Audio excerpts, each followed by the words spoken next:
Good morning everyone. आज हम class 9th का एक इम्पोर्टेंट टॉपिक लेकर आए हैं जिसका नाम है उत्तक। एक इम्पोर्टेंट चैप्टर भी कह सकते हो, उत्तक, जिसे हम टिश्यू भी कहते हैं। अब अगर बात की जाए इसको समझना है उत्तक को, तो सबसे पहले हमें देखना होगा नॉर्मल जानकारी। इसको समझने से पहले अपन को सेल यानी कोशिका के बारे में देखना होगा। कोशिका, कोशिका जिसे हम सेल कहते हैं। सेल, कोशिका की खोज आपको पता है रॉबर्ट हुक ने की थी। रॉबर्ट हुक ने 1665 में कार्क कोशिका जो कि एक मृत छाल, ये सबसे पहले अगर कोशिका की खोज अगर की थी तो रॉबर्ट हुक ने की थी। अगर जीवित कोशिका की खोज जो सबसे पहले की थी वो ल्यूवेनहॉक ने की थी। जीवित कोशिका की खोज सबसे पहले किसने की थी? ल्यूवेनहॉक। जीवित कोशिका की खोज अगर कहा जाए तो ल्यूवेनहॉक ने, जीवित कोशिका की खोज अगर सबसे पहले किसने की थी तो वो ल्यूवेनहॉक था। तो अब कोशिका होती क्या?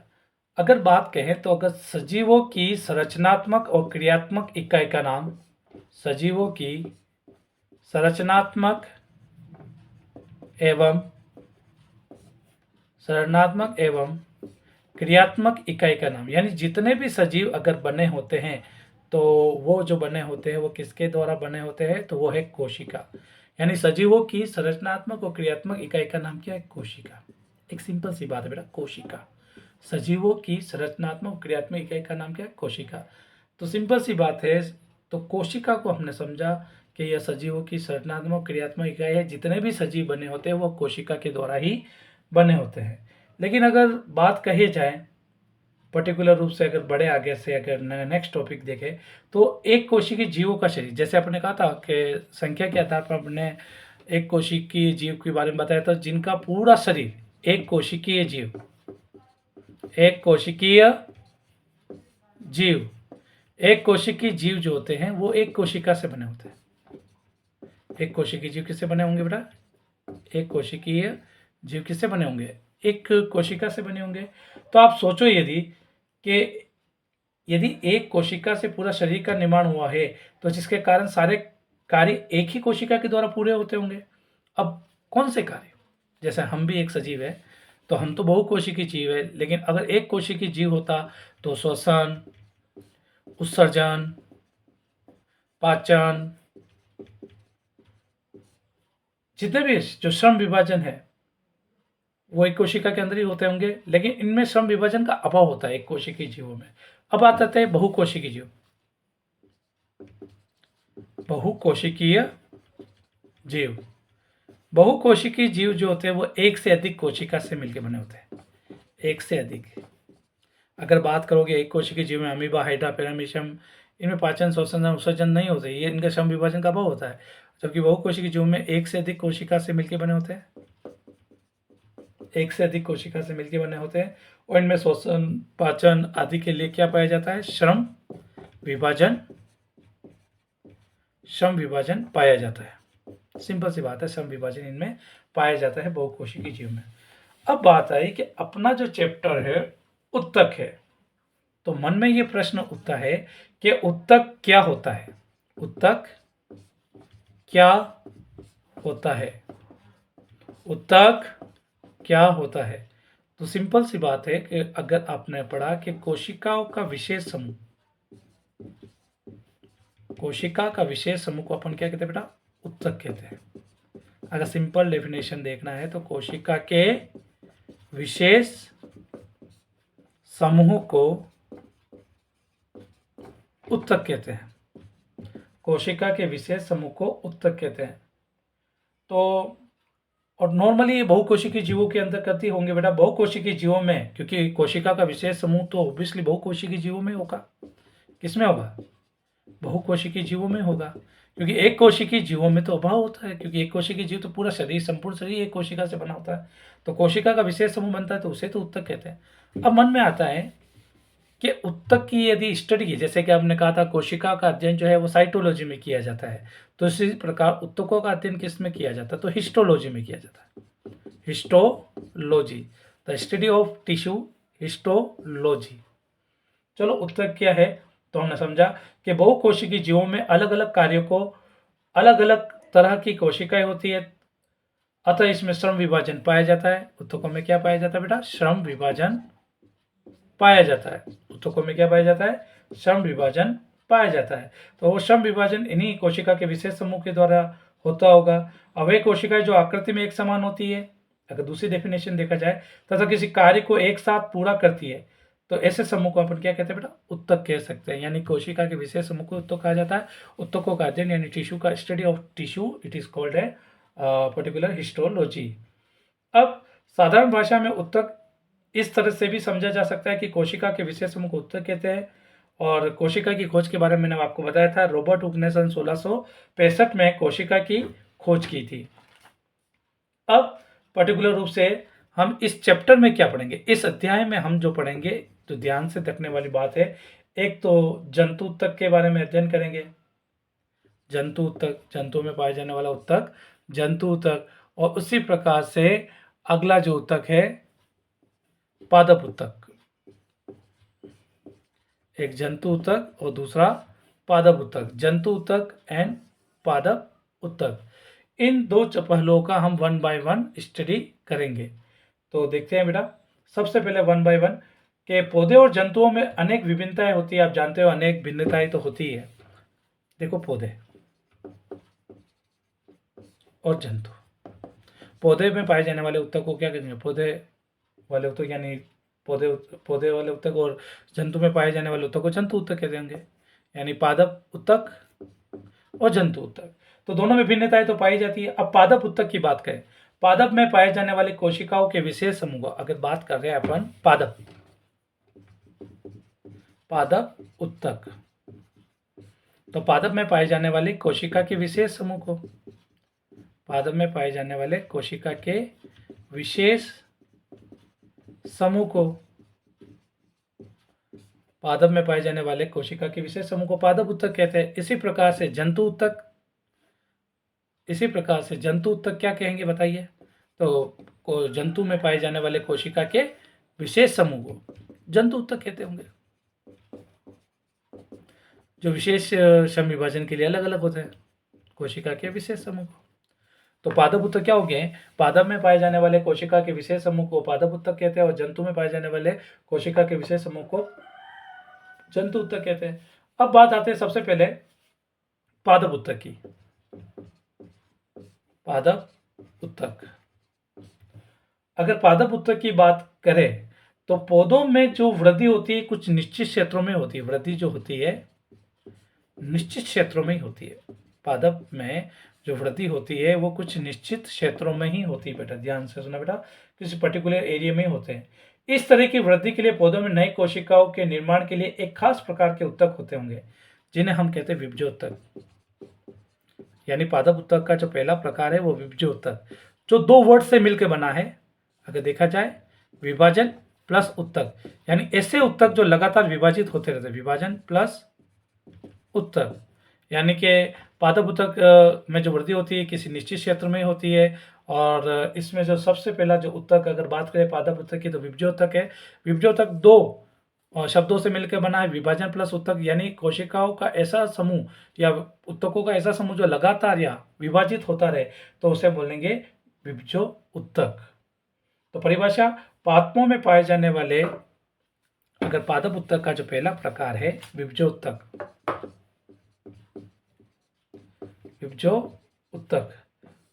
विभजोत्तक की अगर बात करें बेटा, तो अपन कह सकते हैं कि पादपों में पाए जाने वाले कोशिकाओं के ऐसे समूह जो लगातार विभाजित होते हैं, लगातार विभाजित होते रहते हैं। मैंने अभी आपको बताया 2 शब्दों से मिलकर लगातार विभाजित होते रहते हैं, तो उसे विभजोत्तक कहते हैं। अगर आपसे मन में अगर क्वेश्चन पूछा जाए, चलो छोटे छोटे क्वेश्चन अभी तक जो हमने पढ़ा उसके बारे में देखते हैं। एक कोशिकीय जीवों के 2 उदाहरण बताइए, सिंपल सा बताओ। एक कोशिकीय जीवों का एक छोटा सा, हमने जो पैराग्राफ पढ़ा है अभी उसी से रिलेटिव मैं आपसे कुछ पूछ रहा हूँ। एक कोशिकीय जीवों के 2 उदाहरण बताइए, बताइए तो। चलो मैं बता देता हूँ। अमीबा, हाइड्रा, पैरामीशियम आदि। अमीबा, हाइड्रा, पैरामीशियम और भी बहुत सारे हैं, लेकिन मैंने आपको बता दिए, 2 या 3 बता दिए आपको पर्टिकुलर। बहुकोशिकीय जीव किसे कहते हैं? ऐसे जीव जो एक से अधिक कोशिकाओं से इनका संपूर्ण शरीर बना होता है, यानी कि तो उसे अपन कहते हैं बेटा बहुकोशिकीय जीव। यानी बहुकोशिकीय जीव कैसे कहते हैं? हम कौन से जीव? बहुकोशिकीय जीव है ना। बहुकोशिकीय जीवों में ही श्रम विभाजन पाया जाता है, क्योंकि कोशिका के विशेष समूह को उत्तक कहते हैं। तो एक से अधिक कोशिका से बने सजीवों को हम बहुकोशिकीय जीव कहते हैं। क्या एक कोशिकीय जीव में श्रम विभाजन पाया जाता है? क्वेश्चन क्या है? क्या एक कोशिकीय क्या क्या एक कोशिकीय क्या एक कोशिकीय जीवों में श्रम विभाजन पाया जाता है? क्या एक कोशिकीय जीवों में श्रम विभाजन पाया जाता है? तो मैं कहूँगा नहीं, क्योंकि इनमें तो उत्तकों की बात है, कोशिका का विशेष समूह तो पाया नहीं जाता, तो इनमें श्रम विभाजन पाने का कोई है ही नहीं, क्योंकि इनका शरीर तो एक कोशिका से मिलकर बना होता है। तो आंसर है इसका नहीं। कोशिका की खोज कब व किसने की? अगर बताना चाहे तो हम कहा ना, सजीवों की संरचनात्मक इकाई कोशिका है, तो कोशिका की खोज किसने की और कब की? कोशिका की जो खोज है किसने की, वो कब की? तो बता सकते हो, रॉबर्ट हुक ने की। और कब की? तो 1665 में की। किसने की? तो रॉबर्ट हुक ने 1665 में की। उत्तक किसे कहते हैं? सिंपल भाषा में मैंने बताया, कोशिका के विशेष समूह को उत्तक कहते हैं। उत्तक किसे कहते हैं? तो कोशिका के विशेष समूह को उत्तक कहते हैं। बहुकोशिकीय जीवों में श्रम विभाजन क्यों पाया जाता है? क्योंकि उनमें अलग अलग तरह की विशेष प्रकार की कोशिकाएं होती है, या विशेष प्रकार की कोशिकाओं का समूह पाया जाता है, जो पर्टिकुलर रूप से पाचन, श्वसन, उत्सर्जन सभी के लिए महत्वपूर्ण होती है बेटा, जो सभी श्रम विभाजन को आसानी से कर सकती है। पादप उत्तक किसे कहते हैं? पादप में पाए जाने वाले कोशिका के विशेष समूह को पादप उत्तक कहते हैं। और विभजोत्तक किसे कहते हैं? विभजोत्तक 2 शब्दों से मिलकर बना, विभाजन प्लस उत्तक, यानी ऐसे उत्तक जो लगातार, या ऐसे कोशिकाओं के विशेष समूह जो लगातार विभाजित होने की क्षमता रखते हैं, उन्हें हम कहते हैं बेटा विभजोत्तक। चलो अपनी बात में ये बात समझ में आ गई, तो पर्टिकुलर आगे देखते हैं बेटा। पादप उत्तक के विभजोत्तक के बारे में हम अब संपूर्ण जानकारी प्राप्त करेंगे। विभजोत्तक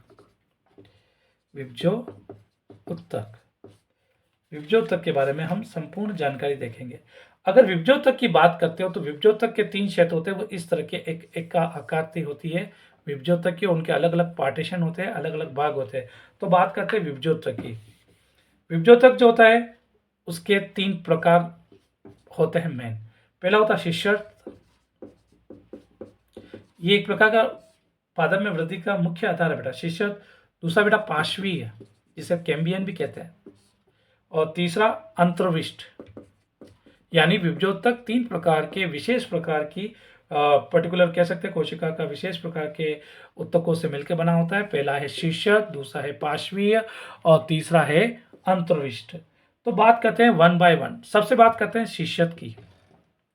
शिष्यर्थ की अगर बात कही जाए तो ये जड़ों व तनों के अग्रभाग में पाया जाता है। जड़ व तनों के अग्रभाग में, जड़ व तनों के अग्रभाग में पाया जाता है, और इसका प्रमुख कार्य है लंबाई में वृद्धि करना।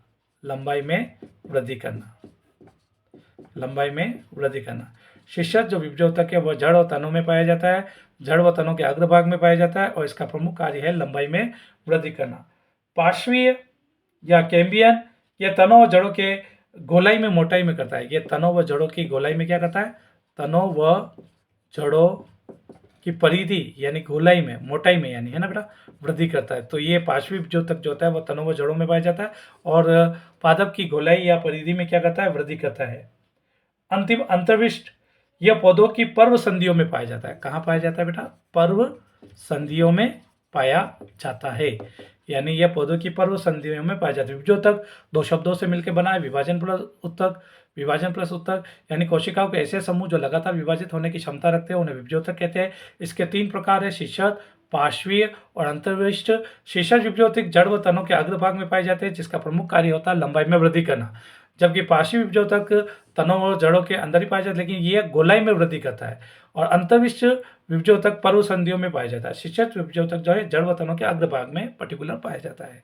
तो इस प्रकार से अपना ये विभजोत्तक वाला पार्ट है, ये हुआ बेटा। पर्व संधि, जहाँ से नई पर्व संधि होती क्या? जहाँ से नई शाखाएं निकलती उसे पर्व संधि कहते हैं। जहाँ से नई शाखाएं निकलती है उसे पर्व संधि कहा जाता है। जहाँ से नई शाखाएं निकलती है उसे पर्व संधि कहा जाता है। फिर आगे की बात करें नेक्स्ट, ये तो हुआ पादप उत्तक का पहला प्रकार। अब बात आती है पादप उत्तक का दूसरा प्रकार है बेटा स्थायी उत्तक। स्थायी उत्तक, स्थायी उत्तक की अगर बात की जाए तो बात की पर्टिकुलर ये बनता तो है स्थायी उत्तक किससे द्वारा, विभजोतक द्वारा बनी कुछ कोशिका विभाजित होने की शक्ति खो देती, यानी कि जो विभजोतक था वो अपनी विभाजन क्षमता खो दे। विभजोतकों से बना होता है, बना किससे होता है, विभजोतक से, लेकिन विभाजन क्षमता क्या कर देता है, खो देता है। विभाजन क्षमता खो देता है, विभाजन क्षमता खो देता है, यानी विभजोतक द्वारा बनी कुछ कोशिका विभाजित होने की शक्ति खो देती है और विशिष्ट कार्य करने के लिए स्थायी उत्तक का निर्माण होता है। किसका निर्माण होता है, स्थायी उत्तक का निर्माण होता है। यानी विभजोतक द्वारा बनी कुछ कोशिका विभाजित होने की शक्ति खो देती है और विशिष्ट कार्य के लिए स्थायी उत्तक का निर्माण करती है। इस प्रक्रिया को विभेदीकरण कहते हैं, यानी कि ये पर्टिकुलर प्रक्रिया क्या है कि विभेदीकरण, और स्थायी उत्तक के भी दो प्रकार होते हैं। इसने बेटा दो, यानी बनते हैं विभजोतक से लेकिन विभाजन क्षमता खो देने के बाद। एक होते हैं सरल स्थायी उत्तक, सरल स्थायी उत्तक पहला प्रकार है सरल स्थायी उत्तक, और दूसरा जो प्रकार है वो जटिल स्थायी उत्तक। सरल स्थायी उत्तक और जटिल स्थायी, यानी स्थायी उत्तक के भी दो प्रकार है। सिंपल सी बात है बेटा कि स्थायी उत्तक जो होते हैं विभजोतक से बने होते हैं, परंतु ऐसी कोशिका के विशेष समूह जो विभाजन क्षमता खो देते हैं, यानी विभजोतक जो होते हैं विभाजन क्षमता खो देते हैं, तो बाद में जाकर वो स्थायी उत्तक में कन्वर्ट हो जाते हैं। उनके दो प्रकार होते हैं, सरल और जटिल। सबसे पहले बात करेंगे सरल की, सरल स्थायी उत्तक की बात करेंगे। सरल स्थायी उत्तक ऐसे उत्तक जिनकी कोशिकाएं एक जैसी होती है, जिनकी कोशिकाएं एक जैसी होती है, इनकी कोशिकाएं कैसी होती है, एक जैसी। ऐसे उत्तक जिनकी कोशिकाएं एक जैसी होती है, सरल स्थायी उत्तक में इनकी कोशिकाएं एक जैसी होती है, और ये पादप उत्तक में अलग अलग जगहों में पाए जाते हैं। जैसे एपिडर्मिस, बाह्य त्वचा के नीचे कुछ परतें होती है जिनका मुख्य कार्य भोजन को इकट्ठा करना है। जैसे उदाहरण दिया मैंने कि ऐसे उत्तक जिनकी कोशिका एक जैसी होती है और पादप उत्तक में कहाँ पाए जाते हैं, तो उदाहरण के रूप में मैंने एपिडर्मिस बताया, बाह्य त्वचा के नीचे कुछ परतें होती है जिनका मुख्य कार्य भोजन को इकट्ठा करना है। एपिडर्मिस ये बाह्य त्वचा पत्ती के ऊपरी सतह पर भी पाई जा सकती है बेटा।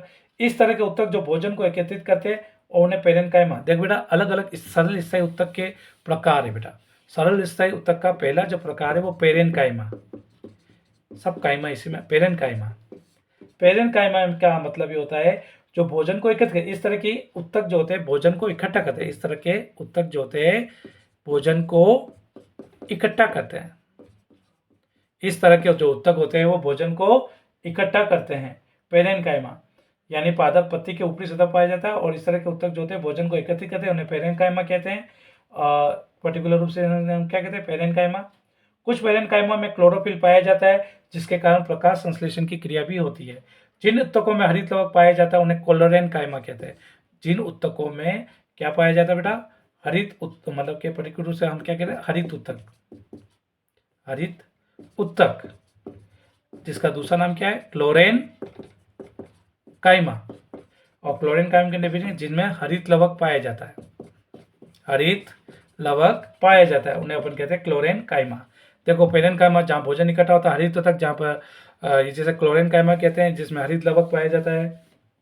अगर कुछ पौधे ऐसे भी होते हैं जैसे कि अब कहते हैं जैसे कि कुछ पौधे जल में रहते हैं तो जल में तैरते रहते हैं, तो इसमें क्या होता है, तो जलीय पौधों में जो पेरेन्काइमा चाहिए, ये सभी पेरेन्काइमा के अलग अलग प्रकार है। जलीय पौधों में पेरेन्काइमा की कोशिकाओं के मध्य हवा भरी होती है जिसके कारण वो जल पर तैरते हैं। जैसे सिंगाड़ा है, कमल है, वो जल के ऊपर तैरते रहते हैं, उन्हें हम कहते हैं एरेन्काइमा। ये भी एक पेरेन्काइमा का ही प्रकार है, एरेन्काइमा।